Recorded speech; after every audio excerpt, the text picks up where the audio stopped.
معزز سامعین کرام، آپ سن رہے ہیں دیار اردو چینل پر ملک غلام نبی کی کتاب قصہ ایک صدی کا، سب ہیڈنگ ڈاکٹر امیر الدین۔ ذاتی طور پر ان کی عنایت کا بے حد ممنون ہوں اور ان کے احسانات کو صحیح انداز میں پیش کرنے کے لیے میرے پاس موزوں الفاظ بھی نہیں ہیں۔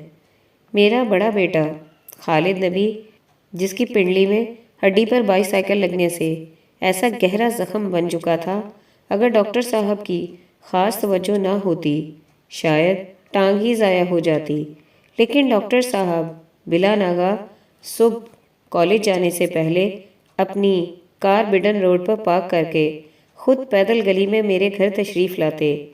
میں ان دنوں بڈن روڈ پر رہتا تھا اور خالد کے زخم پر وہ خود پٹی کرتے۔ یہ سلسلہ کئی ہفتوں جاری رہا۔ میرا بیٹا صحت یاب ہو کر چلنے پھرنے کے قابل ہو گیا۔ 1951 میں میں پنجاب اسمبلی کا ممبر تھا۔ کئی نادار مریضوں کو میں ڈاکٹر صاحب کی خدمت میں لے جایا کرتا تھا۔ وہ خندہ پیشانی سے مریضوں سے پیش آتے۔ یہاں مجھے ایسے متعدد مریضوں سے بھی ملنے کا موقع ملا جن کو علاج کی سہولت اور ادویات خریدنے کے لیے اپنی جیب سے بھی پیسے دیتے تھے۔ 1955 میں انہوں نے میرا بواسیر کا آپریشن کیا اور کبھی بھی فیس وغیرہ کا مطالبہ نہیں کیا۔ ڈاکٹر صاحب ایک باضمیر، با اخلاق اور سنجیدہ طبیعت کے مالک تھے۔ وہ راست باز، خدا ترس، صوم و صلات کے پابند، پیکر خلوص اور درد دل رکھنے والے انسان تھے۔ انگریزی کے ایک نامور اہل قلم چارلس ڈکنس نے کہا تھا کہ میرا کام میری عبادت ہے۔ اس صاحب علم کو میں نے نہیں دیکھا، مگر ڈاکٹر امیر الدین جیسے محنتی عظیم انسان کو میں نے کئی رنگوں میں دیکھا ہے۔ اگر میں ڈاکٹر صاحب کے متعلق یہ کہوں کہ ان کا کام بھی ان کی عبادت تھی تو یہ غلط تصور نہ ہوگا۔ جب بھی دکھی دلوں کی آواز ان تک پہنچتی تو وہ بے قرار اور مضطرب ہو جاتے۔ وہ کہاں تک ان کی دستگیری فرماتے تھے یہ وہ اور ان کا خدا جانتا ہے۔ حق بات یہ ہے کہ ایسے انسان قدرت کا ایک بے مثال عطیہ ہوتے ہیں جنہیں نام نہاد اور ذاتی داد و تحسین کی کوئی پرواہ نہیں ہوتی۔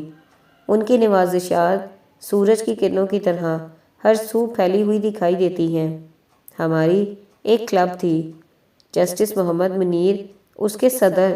ممبران کی تعداد کچھ زیادہ نہ تھی۔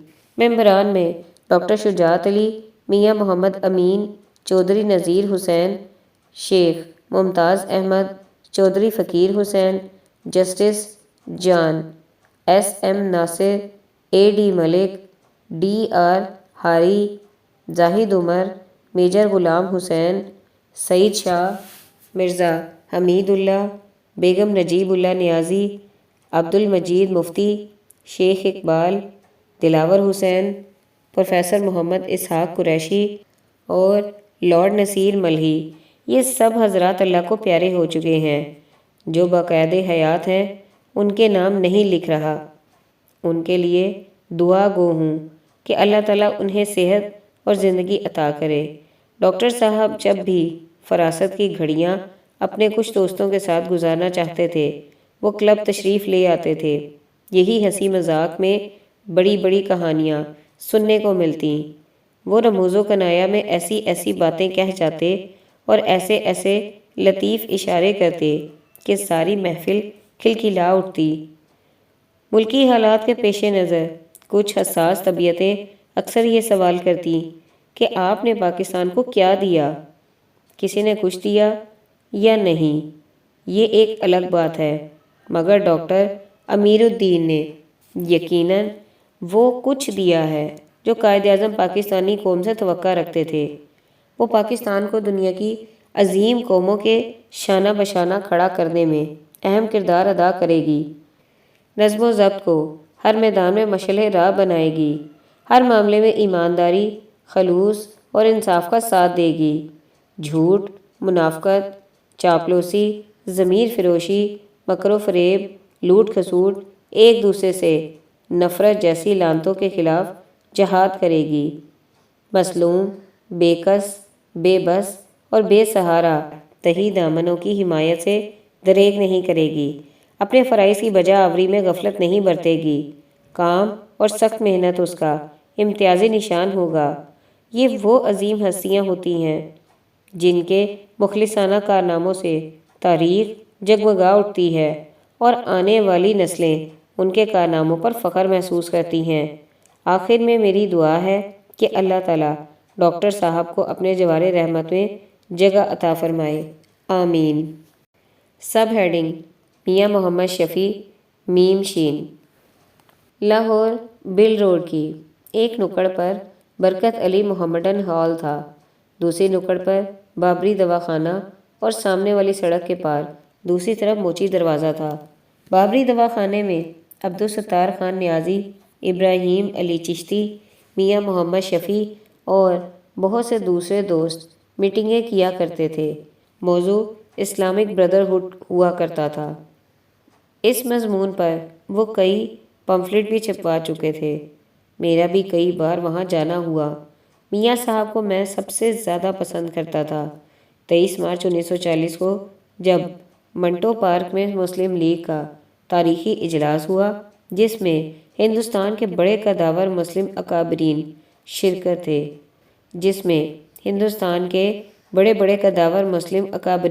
شریک تھے۔ اس اجتماع میں قائد اعظم محمد علی جناح کی صدارت میں لاہور ریزولوشن پاس کیا گیا، جو بعد میں پاکستان ریزولوشن کہلایا۔ وہاں میاں صاحب کو میں نے بڑا سرگرم عمل پایا۔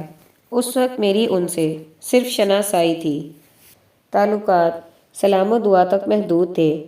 مسلم لیگ دن بدن ترقی کر رہی تھی اور آگے بڑھ رہی تھی اور اپنے مطالبات کو منوانے کے لیے قوم کو منظم کر رہی تھی۔ ہندوستان میں فسادات برپا ہو چکے تھے۔ امرتسر خاص طور پر بڑے ہی خطرناک فسادات کی زد میں تھا۔ یوں تو سارا پنجاب آتش فشاں پہاڑ کے دھانے پر کھڑا تھا۔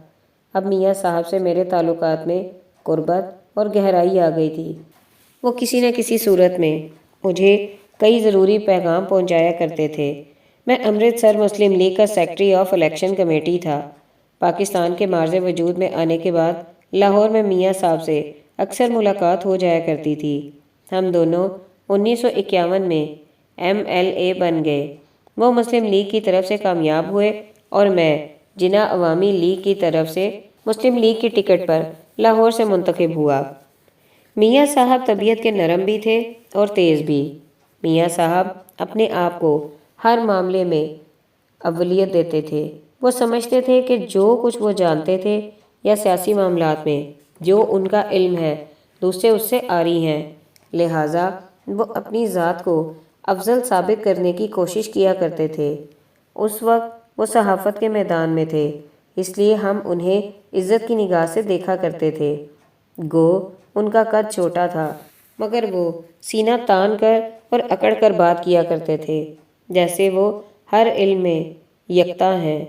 میں انہیں ہمیشہ حد سے زیادہ باشعور اور حالات سے واقفیت رکھنے والا صحافی کہا کرتا تھا۔ ایک تو حقیقت تھی کہ وہ میری بے حد عزت کیا کرتے تھے۔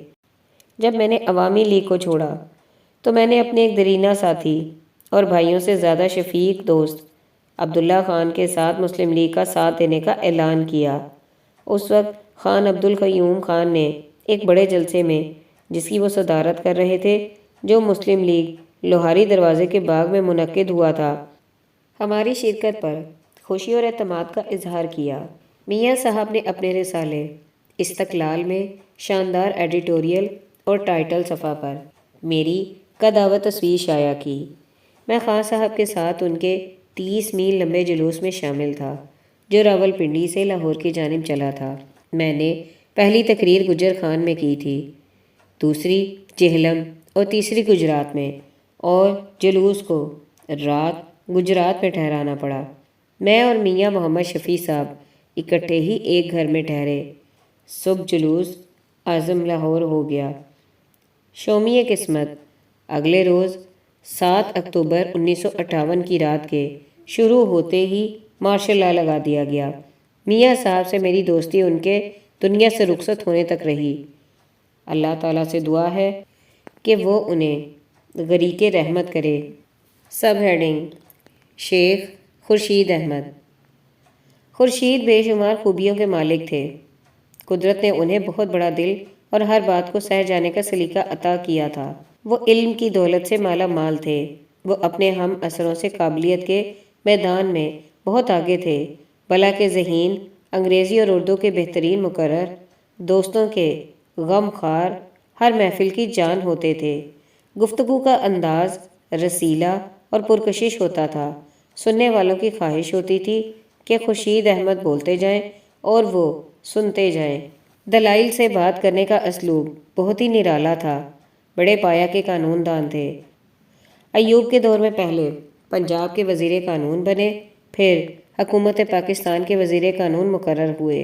نواب ممدوح کی انہیں قربت حاصل تھی۔ ہم دونوں نواب صاحب سے اکثر کھل کر بات کرتے تھے۔ کئی بار بڑے بے تکلف قسم کے مذاق بھی کر جاتے تھے، مگر نواب صاحب کا اندازہ ہمیشہ فراغ دلانا ہوتا تھا۔ میاں عبدالباری مسلم لیگ پنجاب کے صدر تھے۔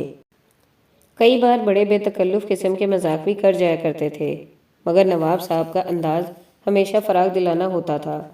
میاں عبدالباری مسلم لیگ پنجاب کے صدر تھے اور معاملہ گورنر موڈی کو نکالنے کا تھا۔ میٹنگ ممدوح ولا میں ہو رہی تھی۔ نواب صاحب بھی اس میٹنگ میں شریک تھے۔ نواب ممدوح کئی بار بیٹھے رہتے اور کبھی اٹھ کر اندر چلے جاتے تھے۔ معاملہ کیونکہ اتنا اہم تھا کہ میاں صاحب سے نہ رہا گیا اور وہ برہم ہو کر بولے، باویا کی کرنا پی آئیں؟ مسئلہ اینا اہم تے تو کدی اندر جانا ہے تے کدی باہر آنا ہے، ٹک کے بہ جا یا دل دی گل دس۔ باویا تم کیا کر رہے ہو؟ مسئلہ اتنا اہم ہے، کبھی تم اندر جاتے ہو اور کبھی باہر آ جاتے ہو۔ آرام سے بیٹھو یا دل کی بات بتاؤ۔ خورشید سے رہا نہ گیا، کہنے لگے، میاں صاحب بڑے نواب صاحب بھی ایسے تکوں مر گئے نے کہ پتر دے دل وچ کی اے کدی کسے نو پتہ نہیں۔ خورشید سے نہ رہا گیا، کہنے لگے، میاں صاحب بڑے نواب صاحب بھی ایسے دکھوں مر گئے نے کہ پتر دے دل وچ کی ایدا کسے نو پتہ نہیں۔ بڑے نواب صاحب اسی دکھ سے مر گئے۔ ان کو بھی علم نہیں ہوتا تھا کہ بیٹے کے دل میں کیا ہے، یہ کسی کو معلوم نہیں۔ خورشید شستہ مزاج کا بڑا ماہر تھا۔ ہم دونوں ہر شام میٹرو ہوٹل سے اٹھ کر باغ جناح میں سیر کی غرض سے چلے جاتے تھے۔ وہاں دنیا بھر کے مسائل زیر بحث آتے تھے۔ ان کے کہنے پر میں نے بھی ایوب خان کی لیگ میں شمولیت اختیار کی تھی۔ یہ میری زندگی کی سب سے بڑی غلطی تھی۔ ان کے کہنے پر میں نے بھی ایوب خان کی لیگ میں شمولیت اختیار کی تھی۔ یہ میری زندگی کی سب سے بڑی غلطی تھی۔ ان کی اچانک موت نے میری بیوی اور مجھے ہلا کر رکھ دیا۔ کئی روز تک ہم پس مردہ اور مایوسی کی تصویر بنے رہے۔ پیار سے میرے دوست مجھے کئی ناموں سے پکارا کرتے تھے۔ خورشید اکثر مجھے سر والٹر ریپٹا کہا کرتے تھے اور میری بیوی کو لیڈی ریپٹا، جسے وہ اپنی بڑی بہن کہتے تھے۔ خورشید خلوص کا ایک ایسا مجسمہ تھا جس سے ہر وقت محبت اور پیار کی شعائیں نمودار ہوتی تھیں۔ وہ ہر معاملے میں بے نیاز تھا۔ جس حال میں بھی رکھے سو شکر ہے اللہ کا کی ایک جیتی جاگتی تصویر تھے۔ سب ہیڈنگ: میاں افتخار الدین۔ میاں صاحب باغبان پورہ لاہور کی میاں فیملی کے چشم و چراغ تھے۔ پنجاب کے بہت بڑے زمیندار تھے۔ سیاست سے ان کا گہرا تعلق تھا۔ کانگریس کے بڑے لیڈروں میں ان کا شمار ہوتا تھا۔ مجھے ان سے ملنے کا اتفاق اس وقت ہوا جب وہ مسلم لیگ میں شامل ہوئے۔ ترن تارن امرتسر کی ایک تحصیل میں ایک بہت بڑے جلسے کا اعلان کیا گیا تھا۔ میں اور میاں صاحب وہاں پہنچے اور جلسے میں ہم دونوں نے تقریریں کیں۔ الیکشن یونینسٹ پارٹی کے خان بہادر چودھری، فقیر حسین بھردوالیہ اور چودھری محمد اکرم خان مسلم لیگ کے امیدوار کے درمیان تھا۔ مسلم لیگ نے یہ الیکشن جیت لیا۔ پاکستان کی تخلیق کے بعد میاں صاحب سے اکثر ملاقات ہوتی رہتی تھی۔ لاہور میں شیزان ریسٹورنٹ اس وقت مال روڈ پر باٹا کی دکان کے ساتھ ہوتا تھا۔ وہاں بہت سے سیاست دانوں کا آنا جانا لگا رہتا تھا۔ میاں صاحب بھی وہاں آیا کرتے تھے اور ان کے کچھ دوست بھی وہاں ان کے ساتھ چائے کی میز پر گپ شپ میں مصروف رہتے تھے۔ جب میاں صاحب نے پنجاب مسلم لیگ کے صدر کا الیکشن لڑا، میں نے ان کے لیے بڑی بھاگ دوڑ کی، وہ اس لیے بھی کہ ان کے ساتھ جنرل سیکرٹری کے امیدوار علامہ علاؤالدین صدیقی تھے، جن کو میں ایک مدبر اور عظیم انسان سمجھتا تھا۔ پاکستان ٹائمز، روزنامہ امروز اور رسالہ لیل و نہار کے وہ مالک تھے۔ ان میں لکھنے والے بڑے مایہ ناز، صاحب قلم، تجربہ کار صحافی اور عظیم دانشور تھے۔ سازشیں پورے عروج پر تھیں۔ میاں صاحب کو شکست دینے اور انہیں سیاست سے باہر پھینکنے کی کوشش کی جا رہی تھی۔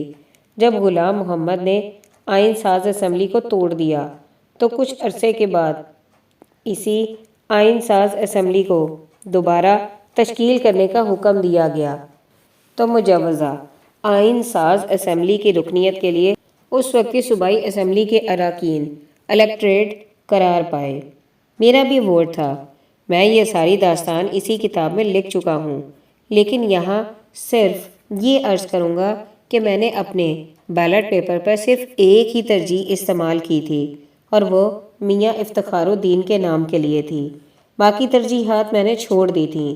میاں صاحب یقیناً میرے ایک ووٹ کی اس ترجیح کی بدولت ممبر بن گئے۔ جو کچھ میری آنکھوں نے دیکھا، اگر ان واقعات کا ماتم کیا جائے تو میں سمجھتا ہوں کہ کوئی بھی حکمران ناانصافیوں اور جبر کا کفارہ ادا نہیں کر سکے گا۔ کسی طرح ایک شخص کو اس کی ملکیت سے دستبردار ہونے پر مجبور کیا گیا اور اس کے اخبارات اس سے چھین لیے گئے۔ ایوب خان کے مارشل لا کی شام ہو چکی تھی اور وہ رخصت ہونے والا تھا۔ میاں افتخار الدین دل کے مریض ہونے کی وجہ سے لندن میں تھے۔ میں بھی ان دنوں لندن میں تھا۔ میں میاں صاحب کو روزانہ دیکھنے جایا کرتا تھا۔ ایک دن وہ غسل خانے میں پھسل گئے اور انہیں چوٹیں بھی آئیں۔ اب ان کی بیگم صاحبہ بھی تشریف لے آئیں۔ صحت یابی کے بعد وہ لاہور واپس پہنچ گئے۔ ان کی فرمائش پر لارڈ ملہی، عبداللہ ملک اور میں کئی دن ان کو ملنے باقاعدگی سے ان کی عیادت کے لیے ان کے گھر جاتے رہے۔ جو صدمے میاں صاحب کے خاندان کا مقدر بنے، ان کے متعلق میر نے کہا تھا، میری تغیر حال پر مت جا، اتفاقات ہیں زمانے کے۔ سب ہیڈنگ: علامہ علاؤالدین صدیقی۔ علامہ صاحب ایک باغ و بہار شخصیت کے مالک تھے۔ ان کی گفتگو ایسی پرکشش ہوتی تھی جیسے پھول برس رہے ہوں۔ تقریر کے وہ بڑے ماہر تھے۔ ایسے دل نشیں تقریر کرتے کہ سننے والے ان کے گرویدہ ہو جاتے تھے۔ ان کی تقریر میں مٹھاس ہوتی تھی۔ وہ بے باک بولنے والے تھے۔ وہ صاحب علم ہونے کے علاوہ حالات حاضرہ پر کڑی نظر رکھتے تھے۔ تحریک پاکستان کے دوران انہوں نے اپنی تقریروں کے ایسے جادو جگائے کہ سننے والے اش اش کر اٹھے۔ وہ عشق کی حد تک مسلم لیگ اور قائد اعظم کے چاہنے والوں میں شامل تھے۔ صبح سرحد میں جب ریفرنڈم کا اہتمام کیا گیا اور ہندوستان سے مسلم لیگ کے بڑے بڑے قائدین صبح سرحد میں پہنچ رہے تھے، ہمارا 4 کا ٹولہ، جس میں علامہ صاحب، مولانا محمد بخش مسلم، استاد عشق لہر پنجابی کے بڑے شاعر تھے، اور میں صوبے کے کئی شہروں اور دیہات میں ریفرنڈم کے حق میں تقریریں کر رہے تھے۔ علامہ صاحب اور مولانا محمد بخش مسلم کو لوگ بہت بڑی تعداد میں سننے آتے تھے۔ ہمارا یہ دورہ انتہائی کامیاب رہا، یہاں تک کہ آزاد قبائل کے کئی سرداروں نے بھی ہم سے ملاقاتیں کیں اور ہمارے خیالات سے بڑے مستفیض ہوئے۔ ڈیرہ اسماعیل خان کی جامع مسجد کے امام صاحب نے ہم پر کفر کا فتویٰ لگا دیا۔ جب ہم پشاور کے قصہ خانی بازار میں جلسہ کر رہے تھے تو میں نے بھی اپنی تقریر میں امام صاحب پر کفر کا فتویٰ چسپاں کر دیا۔ کچھ سامعین نے مجھ پر اعتراض کیا کہ آپ کے پاس کون سی ایسی سند ہے جس کی بنا پر آپ نے یہ فتویٰ لگایا ہے؟ میرا جواب تھا کہ میرے پاس بھی وہی سند ہے جو امام صاحب کے پاس ہے۔ نہ تو انہیں ہمارے ایمان کا علم ہے اور نہ ہی ہمیں ان کے ایمان کا علم ہے۔ یہ ایک اچھا خاصا لطیفہ بن گیا۔ پاکستان میں آ کر میں نے جمعے کی نماز مسجد شاہ چراغ میں ادا کی۔ علامہ صاحب نے ایسی زوردار تقریر کی کہ سامعین کی اکثریت کے آنسو بہنے لگے۔ پنجاب مسلم لیگ کے جنرل سیکرٹری کے لیے جب انہوں نے الیکشن لڑا تو میں نے ایسی دوڑ دھوپ کی کہ انہوں نے مجھے اس سلسلے میں مبارکباد دی۔ ان کے ساتھ میاں افتخار الدین صدر صوبہ پنجاب بنے اور مجھے انہوں نے ورکنگ کمیٹی میں شامل کر لیا۔ علامہ صاحب جب وائس چانسلر پنجاب یونیورسٹی بنے تو میں اکثر انہیں ملنے کے لیے جایا کرتا تھا۔ مجھے ان سے کچھ مذاق کرنے میں مزہ آتا تھا، وہ اس لیے کہ وہ ایسے برجستہ جواب دیتے تھے کہ میں کئی بار شکست کھا جاتا تھا۔ وہ ایک عظیم انسان تھے۔ یہ میری خوش بختی تھی کہ مجھے ان کی موت کا بر وقت علم ہو گیا اور میں ان کے جنازے میں شریک ہو سکا۔ سب ہیڈنگ: حمید نظامی۔ بے سر و سامانی کے عالم میں ایک بے وسیلہ نوجوان ایک غیر فانی جذبے سے لیس ہو کر میدان صحافت میں قدم قدم پر ٹھوکریں کھاتا ہوا اپنی منزل کی طرف بڑھتا دکھائی دے رہا تھا۔ چند ہی برسوں میں اس نے ایسے جواہر دکھائے کہ اس کے ہم اثر اش اش کر اٹھے۔ مسلمانوں کے بیشتر جرائد اور مدیر ختم ہو چکے تھے۔ ہندو پریس ہرزہ سرائی پر اترا ہوا تھا۔ مسلم لیگ اپنے مطالبے کی وجہ سے ہندو پریس کے تابڑ توڑ حملوں کی زد میں تھی۔ ہندو پریس اسے بے بس، مفلوج اور بیکار ثابت کرنے کی کوشش کر رہا تھا۔ اس پریس کا ایک ہی ہدف تھا کہ کسی طرح مسلم لیگ کے مطالبے اور اس کے قائد محمد علی جناح کو حرف غلط کی طرح مٹا دیا جائے۔ ان حالات میں حمید نظامی نے اپنے اخبار نوائے وقت کو اس طرح مرثا و مرقع کر کے پیش کیا جس کے ایک ایک لفظ سے روح پرور اور تازگی کا پیغام ملتا تھا اور نوجوانوں کے لیے مینار نور ثابت ہو رہا تھا۔ نوائے وقت اس نسل کی توجہ کا مرکز بن چکا تھا جو اقبال کے افکار کی روشنی میں آگے بڑھنے کا مصمم ارادہ کر چکی تھی اور بڑی سے بڑی چٹان سے ٹکرا جانے کا عزم کیے ہوئے تھی۔